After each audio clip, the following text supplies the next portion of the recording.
بسم اللہ الرحمن الرحیم۔ السلام علیکم۔ ایاز وائس چینل میں خوش آمدید۔ آج آپ کو سنائیں گے 3 قیدیوں کی کہانی۔ یہ 3 قیدی ایک ساتھ ایک دربار میں لائے جاتے ہیں۔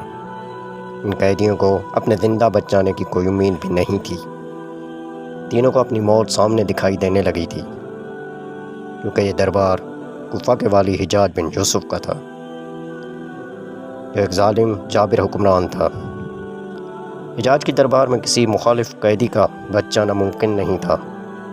یہ تینوں قیدی بھی دربار میں کھڑے تھے اور دربار میں خاموشی چھائی ہوئی تھی۔ سب والی کوفہ کی طرف دیکھ رہے تھے کہ ان قیدیوں کے لیے کیا حکم صادر فرماتے ہیں۔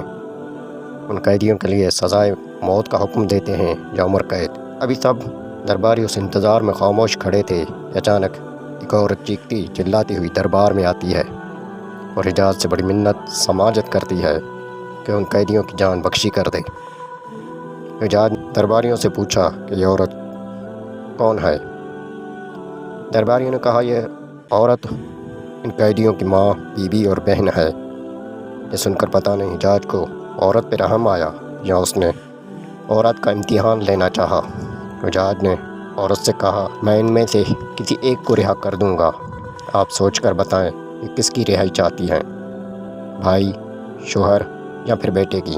اب عورت جو سوچنے پر مجبور ہو گئی اور ان قیدیوں کی طرف دیکھنے لگی، کیونکہ ان تینوں میں سے کسی کی بھی موت یہ عورت نہیں چاہتی تھی، لیکن والی کوفہ کسی ایک قیدی کو رہا کر سکتا تھا۔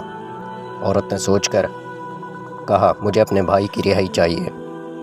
والی کوفہ حجاج یہ سن کر بڑا حیران ہوا۔ عورت سے کہنے لگا آپ بھائی کی آزادی ہی کیوں چاہتی ہیں، حالانکہ ایک ماں کے دل میں اولاد کی محبت سب سے زیادہ ہوتی ہے۔ عورت نے جواب دیا اگر میرے نصیب میں اللہ نے لکھا ہوگا تو بیٹا پھر اور بھی مل جائے گا، اسی طرح شوہر بھی، لیکن میرے ماں باپ اس دنیا میں نہیں ہیں، اس لیے مجھے یقین ہے کہ بھائی میرے نصیب میں اور نہیں لکھا۔ یہ سن کر حجاج نے ان تینوں قیدیوں کو آزاد کر دیا۔ اسی طرح ایک عورت کی وجہ سے یہ تینوں قیدی، تینوں مرد آزاد ہو گئے۔ ویڈیو اچھی لگے تو لائک اور چینل کو سبسکرائب ضرور کریں۔ شکریہ۔